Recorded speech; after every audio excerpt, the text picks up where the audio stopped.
4명이 한 연구고요. 경기도교육청에서 저희 연구원의 준 스타과제입니다. 경기도의 혁신고등학교들이 있는데요. 네, 혁신초등학교나 중학교에 비해서 혁신고등학교 수가 적고 대학 입시 때문에 혁신고등학교가 의미 있는 교육을 하고 있긴 하지만은 입시에 별로 도움이 안 된다라는 이제 그 담론들이 많이 있잖아요. 그래서 이 혁신학교 담당하는 부서에서 혁신고등학교에서 이루어지는 교육과정 혁신이 어떤 교육적 의미가 있는지를 좀 밝혀달라고 말씀하셔가지고 연구를 하게 됐고요.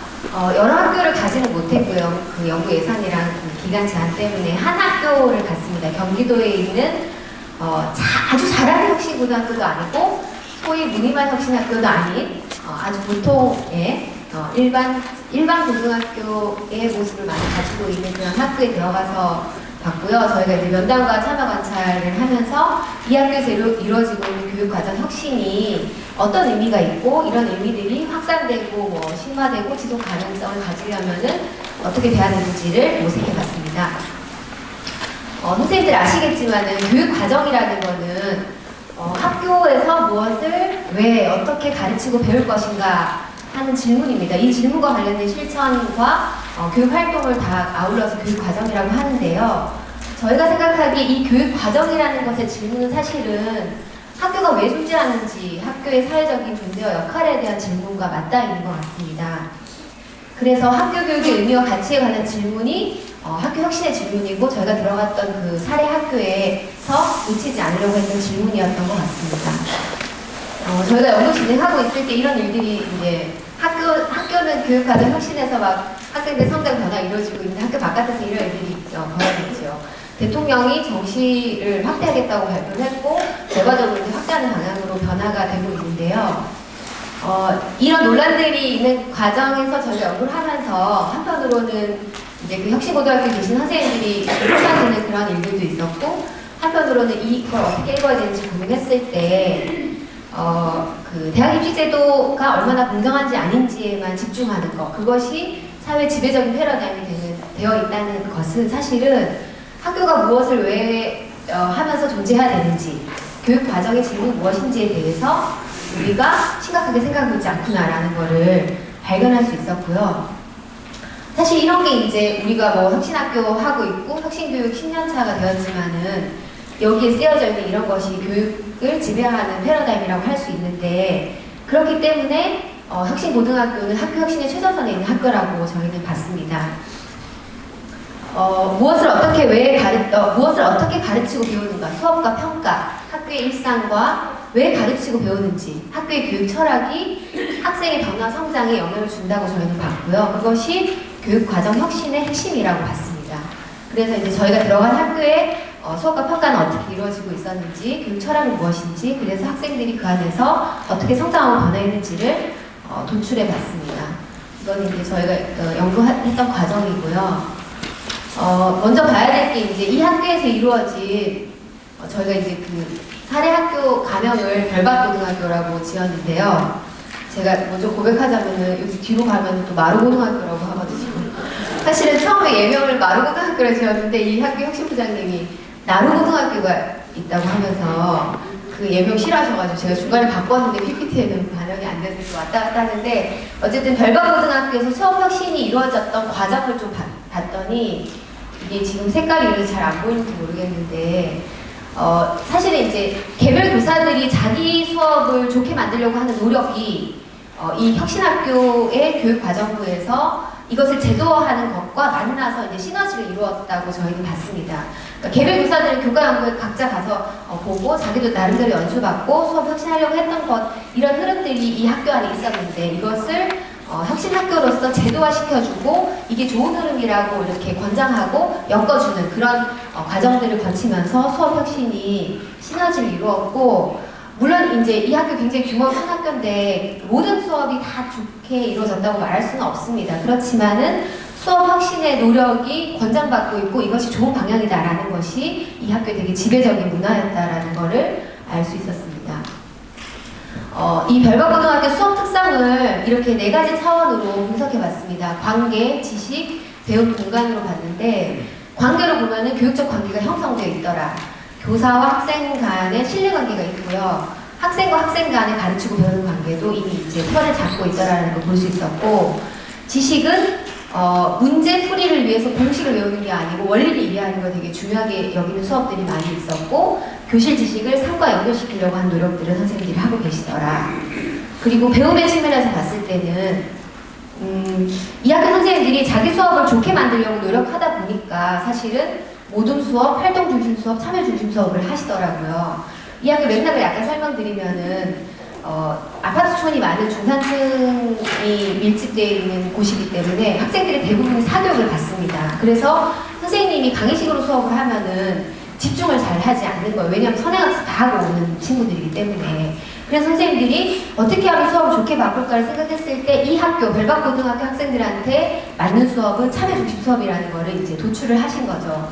이 참여중심 수업에서 학생들이 보이는 것을 봤더니 평등하게 참여하고, 그러니까 공부 잘하는 친구만 하는 게 아니고 부족한 친구, 관심 없는 친구들도 평등하게 참여할 수 있는 장이 열려져 있고 그 안에서 아주 적극적으로 배우고 있더라라는 걸 볼 수 있었고요. 그렇기 때문에 교실이라는 공간이 그냥 한 학급당 하나씩 주어진 그냥 그 공간으로서만 있는 것이 아니고 배움의 장소가 되어 있다라는 것을 볼 수 있었습니다. 이게 지금 시간이 찌각찌각해서 한 반 정도 흘러가기 때문에 제가 자세하게 다 말씀 못 드리고요. 네, 중요한 거 말씀드리면 교육적 관계가 형성되어 있는데, 이 교육적 관계가 형성되는 시작은 선생님들이 자기 수업을 바꾸려는 노력을 하면서부터였거든요. 근데 그 수업을 바꾸려고 하는 노력의 핵심은 수업의 중심이 잘 가르치는 내가 아니고 이거를 배운 학생들한테로 이렇게 이동을 했더라는 거예요. 이거는 선생님들이 서로 상의해서 그렇게 된 게 아니고 각자 개별 교사들이 그것들을 찾아냈던 거를 저희가 이제 발견할 수 있었거든요. 그러니까 대부분의 선생님들이 공통적으로 이런 진술들을 하셨습니다. 그래서 돌보고 살피는 교사 요청하고 표현한 학생이 가능하게 되는데요. 그래서 저희가 이걸 이제 모두가 성공관을 갖는 수업이라고 표현했는데, 이거를 그림으로 보여드리면 이렇습니다. 그러니까 그 교실에 학생들이 있을 때 모두가 이 수업의 멤버가 된다고 여겨지지만 사실은 주요한 멤버들이 있고 배제되는 멤버들이 있죠. 근데 그것이 깨지려면 어떻게 해야 되냐면 교사가 모든 학생을 똑같이 대해서 되는 게 아니고 잠자는 학생, 수업에 관심 없는 학생, 수업 내용 이해가 잘 안 되는 학생, 공부나 체육을 잘하지 못하는 학생을 먼저 살피고 돕고, 학생은 굉장히 자유롭게 요청하고 표현할 수 있어야지만 이 안에서 교육적 관계라는 게 형성되고 그 결과가 모두가 수업의 구성원이 되는 수업이 만들어질 수 있다는 것을 저희가 봤습니다. 그리고 이제 보통 이제 참여 중심 수업, 활동 중심 수업을 하면은 기초 학력이 부족하지 않느냐, 지식을 쌓을 수 있는 시간이 부족하지 않냐. 왜냐면 애들이 흥미 위주로 하는 것으로 보이기 때문에. 근데 이제 저희가 관찰했을 때는 모두가 평등하게 참여할 수 있는 수업이기 때문에, 그건 무슨 얘기냐면 내가 하는 질문이 엉뚱한 질문이나 바보 같은 질문이라고 여겨지지 않는 교실이기 때문에 학생들이 궁금한 내용에 대해서 질문들을 많이 하게 됩니다. 그 질문들이 어떨 때는 엉뚱한 질문이지만 어떨 때는 굉장히 중요한 질문이기도 한 거죠. 저희가 봤던 거는 이제 수학 미분을 배우는 수업이었는데 그 미분값이 마이너스가 나왔거든요. 어떤 학생이 속도값이 어떻게 마이너스가 되냐고 질문을 해요. 그랬더니 교사 학생이 서로 막 답을 해주는데, 이 미분값은 속도를 뜻하는 게 아니고 속도의 변화량이다. 속도의 변화량이 마이너스가 된다는 것은 속도가 줄어들고 있다는 뜻이다. 그래서 사실 제가 이제 고등학교 때 이해하지 못했던 미분의 의미를 이 수업 들으면서 이해를 하게 됐거든요. 그러니까 학생들이 누구나 자기 하고 싶은 질문들을 할 수 있기 때문에 더 적극적으로 배울 수 있다는 거죠. 그리고 모둠 학습이나 뭐 활동 중심 학습을 하면은 선생님들이 시간을 많이 주잖아요, 학생들한테. 그때 학생들이 내가 뭘 모르는지, 내가 뭘 아는지를 체크할 수 있고, 거기에서부터 자기가 기존에 알고 있던 지식이랑 새로운 지식을 병합시켜가지고 새로운 지식을 만들어내는 것들을 볼 수 있었습니다. 그래서 적극적인 경험이 일어났다고 저희도 봤고요. 그리고 아까 말씀드린 것처럼 교실이 배움의 장소가 되는 거죠. 학생들이 6시간, 7시간 수업을 듣기 때문에 모든 수업에서 다 집중하지는 않습니다. 그래서 딴짓을 하기도 하거든요. 근데 선생님들이 그거를 하나하나 뭐 제지하지 않으세요. 그래서 딴짓을 하다가도 또 자연스럽게 학습의 흐름으로 이렇게 들어오기도 하고, 그러니까 이 교실이라는 공간 자체가 버텨야 되고 앉아있어야 되는 공간이고, 교사는 학생을 규율하는 게 아니고 교실이라는 공간 자체가 굉장히 자연스럽게 서로가 배우는 공간으로 되고 있더라라는 것을 확인했습니다. 그리고 이제 평가는 제가 자세하게는 못 가지고 왔는데, 저쪽에 이렇게 좀 흐리게 되어 있는 게 능력주의 기반한 평가 패러다임이죠. 저기서는 이제 완결된 지식이 중요하고 비교가 굉장히 중요한데, 이 학교에서는 학생들의 생각을 배움의 과정으로 좀 묻고 있고, 노력과 성장을 체크하기 위해서 그 평가를 굉장히 잘게 나누어져 있고 기록을 굉장히 많이 해주고 학생들 의견들을 많이 묻습니다. 물론 이제 지금 제가 가지고 온 이거는 40%의 수행평가에 해당하는 분석이긴 합니다만은 이런 평가들이 이루어지고 있고 이런 평가들 속에서 학생들이 능력주의 패러다임을 극복하는 것이 무엇인지를 배우고 있더라라는 것을 발견할 수 있습니다. 저희가 보기에 이 학교의 교육과정, 혁신과정은 사실은 공동체성이 내재화되는 과정인데 저기 보라색으로 쓴 것만 보시면 공부를 못해도 기죽지 않고 같이 뭔가를 할 수 있는 것이 수업에서 수업 바깥에서 학생들이 경험하고 있는 학교의 교육활동입니다. 그래서 저희가 이제 그 뽑아낸 공동체성의 특징이 평등과 존중과 협력인데 사실 이 평등, 존중, 협력이라는 거는 더 큰 차원에서 대사회적인 중요한 가치들과 연결된다는 거죠. 평등은 반차별과 연결될 수 있고 존중은 인권이랑 연결될 수 있고 협력은 반경쟁, 경쟁에 반대하는 것과도 연결될 수 있다. 그렇게 본다면 혁신고등학교 교육과정 혁신은 너무너무 많이 말하면 단 한 명의 아이도 포기하지 않는 교육, 공공성을 굉장히 적극적으로 실현하는 교육일 수 있겠다라는 생각을 했습니다. 학생의 변화 성장도 봤는데요. 학생의 변화 성장 크게 세 가지입니다. 배움의 주체로서 공부를 재개념화하고 일의 지혜, 협력의 기술을 배운다. 삶의 주체로서 자기 이해와 진로의식을 갖게 된다. 민주시민으로서 평등과 공정의 감각, 보통의 평범한 시민성, 그리고 대안적 공동체성을 실현하는 것을 배우고 있더라라는 것을 발견했습니다. 이것도 그냥 막 넘어가면서 얘기하면은 학생들은 자기들이 그 교실에서 배우고 있는 공부가 진짜 공부라고 생각하고 수능을 준비하는 건 진짜 공부 아니다 이렇게 구분하면서 공부를 재개념화하고 있고요. 그리고 갈등을 조정하고 일을 해나가면서 활동을 많이 하니까 그 가운데서 일의 역량, 협력의 기술을 배우고 있습니다. 그리고 활동을 많이 하는 가운데 자기가 뭘 관심을 가지고 있는지, 뭘 잘하는지를 알게 되고요. 3분 남았다고 깜빡깜빡거리거든요. 그게 진로의식이랑 연결된다고 생각하고, 그리고 이제 민주시민으로서 평등과 공정의 감각을 갖게 되는데 학생들이 공부를 못해도 자기가 소위 학생들 표현대로 찌질하다고 하더라도 수업에서 존중받는 경험을 가지기 때문에 남도 존중하게 되는 것을 배우게 된다는 것을 발견할 수 있었고 우리가 뭔가 할 수 있는 존재들이구나. 우리 되게 평범한 학생들인 줄 알았는데 우리도 의견을 낼 수 있고 우리가 뭔가를 만들 수 있는 존재들이구나. 이거를 배워가서 거를 저를 방해하는 것 같은데 그리고 PPT 안 되는데 저희가 봤던 또 중요한 것 중에 하나는 자본주의의 원리는 기브 앤 테이크잖아요. 내가 뭔가를 할 때는 나한테 뭐가 오기 때문에 하는 거잖아요. 그게 우리한테는 아주 그냥 당연한 것이 되어 있는데 이 학생들이 학교에서 여러 가지 활동들을 하면서 뭐를 배우게 되냐면은 예컨대 멘토 멘티 활동을 많이 하고 있죠. 다른 학교들에서도.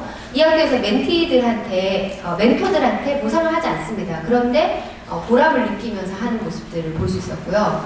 공간혁신 프로그램을 그 프로젝트를 학생들이 하는데 2학년 학생들이 주축이 돼서 하는데 이 학생들이 3학년 되면은 공사를 한다고 하더라도 자기들이 혜택을 입지 못한다는 걸 알고 있어요. 그렇지만은 공동체에 기여하는 것이 곧 나의 성장이라는 것을 학생들이 발화를 합니다. 그러니까 기브 앤 테이크라는 굉장히 자본주의 사회의 기본적인 그런 원리를 뛰어넘는 대안적인 공동체성을 학생들이, 선생님들이 그게 공동체성이라고 가르쳐주지 않지만 활동들을 통해서 배우고 성장하고 있다는 것을 알 수 있었고요. 그래서 제가 시간 넘겨도 될 것 같은 이런 분위기 있기도 한데 마지막으로 저한테 너무 불리한 상황인데 마지막으로 제가 그 의미와 한계 그리고 제언을 좀 말씀드리면은 의미는 사실은 이런 식으로 이제 수업을 하고 평가를 하고 학생들이 공동체성을 내재화하는 과정이 대학 입시랑 어떻게 연결되느냐 이런 질문들을 많이 하시고 제가 이 말을 하니까 여러분들이 고개를 끄덕끄덕 하셨는데요. 저는 파생된 평가라고 생각하는데 이 학교에서 학생들이 교사들의 많은 관심을 받으면서 많은 것들이 기록되고 여러 가지 활동을 하면서 결과적으로는 수시로 좋은 대학들을 많이 가는 결과를 낳습니다. 그래서 원래 혁신학교 되기 전에 비선호 학교였고 사지망, 오지망 하는 애들이 오는 학교였는데 지금은 1지망 학생들로만 채워지고도 많이 남는 그러니까 이건 근데 이 학교가 입시를 잘하려고 했던 게 아니고 교육과정 혁신하는 거의 결과로서 그런 결과를 낳게 된 것 같습니다. 그래서 혁신고등학교 교육과정 혁신이 입시 유리하다 이렇게 말씀드릴 수는 없지만은 교육을 제대로 하려고 하는 노력이 이런 효과를 가질 수 있다는 거는 그냥 이 학교 사례를 통해서 보여드릴 수는 있을 것 같습니다. 근데 이제 한계로 지적되는 건 어떤 부분이냐면 제가 말씀드린 이런 부분들이 고등학교 1, 2학년 교실에서만 이루어졌다는 거예요. 고3 교실은 혁신학교 이전이랑 똑같이 되더라는 거예요. 고3 선생님들은 자기들의 이제 수업 혁신, 평가 혁신의 주체가 아니라고 생각하고 회의도 잘 오시지 않습니다. 그러니까 굉장히 어떻게 보면 기형적인 거죠. 성처럼 그 고3 교실은 다른 질서로 이전의 질서와 똑같이 굴러가는 거를 볼 수 있었어요. 그래서 고3 수업을 어떻게 변화시킬 것인가, 그리고 내신 성적이 어쨌든 상대평가이기 때문에 지필 시험이 바뀌지 않는 부분, 그 부분과 수업 혁신을 어떻게 연결할 건가, 이런 게 이제 한 개로 얘기될 수 있을 것 같고, 학생 자치 실현이 굉장히 미비하다는 것도 저희가 발견했어요. 그래서 수업에서는 존중받지만 이 학생들이 정말로 지식을 생성해내고 학습의 주도적인 역할을 할 수 있을지에 대해서는 좀 퀘스천 마크를 가지고 있었고요. 그리고 이제 제안을 말씀드리면, 심화와 지속 가능성을 나눠서 말씀드리면, 심화는 이런 것 같습니다. 학생들을 왜 어떻게 변화 성장시킬 것인가에 관련된 논의들을 우리가 더 훨씬 적극적으로 해야 된다. 그러니까 대학 입시에 도움되냐 안 되냐에 머물러 있을 것이 아니라 왜 어떤 존재를 길러낼 것인지, 그것이 우리 사회를 어떻게 변화시키는 거 연결될 것인지를 훨씬 더 적극적으로, 그래서 그게 참여 수업, 활동 중심 수업, 이렇게 수업의 기법의 문제가 아니라 아까 조인경 선생님 말씀하신 것처럼 교육의 패러다임을 어떻게 바꿀 것인가에 대해서 더 적극적으로 토론하고 논의를 발전시켜야 되고 연구해야 된다는 게 하나의 결론이고요. 또 하나는 교육 실천, 그러니까 정말 고군분투하고 있는 이 혁신고등학교 선생님들이 교육 실천이 계속되도록 하기 위해서는 제도적 조건들이 많이 바뀌어야 된다. 제가 가지고 온 인용문은 정말 열심히 한 수업이었는데 수업 종치기 전에 어떤 애가 저 뒤에서 멍 때리고 있는 걸 발견하고 선생님이 프리팀을 어쨌다고 그러니까 사실 아깝죠. 밑에 떨어져 있었던 거예요. 학급당 학생 수가 많고 상대평가고 대학 입시를 위해서 배워야 될 것은 너무 많고 대학 입시 제도는 안 좋은 방향으로 변화되고, 이런 조건 속에서 수업을 잘하고 학생들을 잘 길러낸다는 실천을 하는 것은 굉장히 어려운 조건인 거죠. 그래서 이런 제도적인 조건들에 대한 변화도 필요하다라는 말씀 드리고 싶고요. 시간 오버됐는데 마지막 페이지까지 하겠습니다. 이 학교에서 공동체성을 내재화하고 학생들이 대안적인 공동체성을 내면화해가는 과정, 그런 역량들을 길러내는 과정이 어떤 그 혁신을 하는 몇몇의 아주 똑똑한 리더들이 만들어낸 결과가 아니라 어떻게 하면 수업을 잘할 수 있지, 어떻게 하면 우리 학생들을 잘 길러낼 수 있지를 고민한 아주 평범한 선생님들의 노력이 모인 결과인 거고, 그것이 우리가 더 좋은 사회를 만들어가는 데 있어서 학교 교육의 역할을 자리매김해가는 그런 과정이었다는 것을 저희가 사례 고등학교를 보면서 배우고 발견한 부분이었습니다. 이상입니다.